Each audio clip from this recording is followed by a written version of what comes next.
Ito po mga boss, nandito kami ngayon sa Marilaki Highway dito po sa Tanay. Ito po yung isang napakagandang tanawin po dito mga boss. Yan po, napakalakas po ng hangin po dito at yung mga kabundukan po dito mga boss. Napakagandang pagmasdan. At itong mga talay po dito mga boss, sobrang lakas po talaga ng hangin po dito, kaya napakagandang huminto po dito para makita po itong magagandang kalikasan po dito sa Marilaki Highway ng Tanay, Rizal. Ito po mga boss, napakaganda po dito mamasyal habang napakalamig itong panahon ngayon mga boss. Yan po, kung makikita natin talagang yung mga pagpo dito mga boss. Yan po, makakapal po yung mga pagpo dito.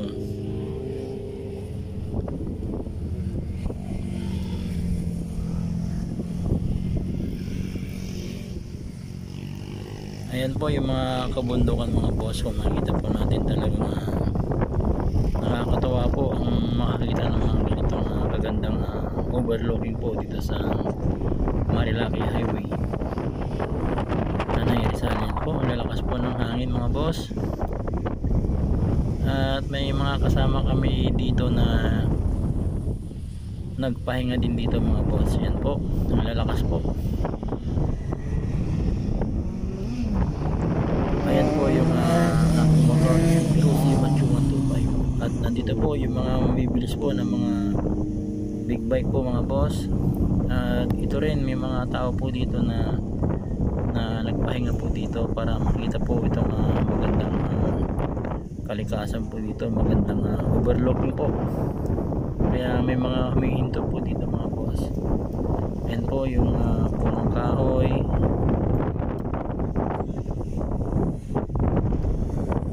Alas 10 na po ito ng umaga mga boss. Yan po, ganito po ang ating makikitang tanawin po dito. Napakaganda po sa pakiramdam mga boss, at pwedeng makapag-relax po dito habang binabaybay po itong habaan ng Marilaki Highway.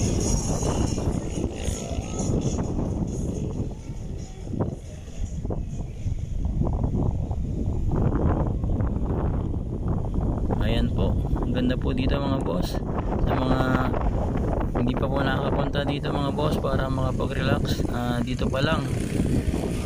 Ayan po, at maraming salamat po sa panonood mga boss. Ganda po.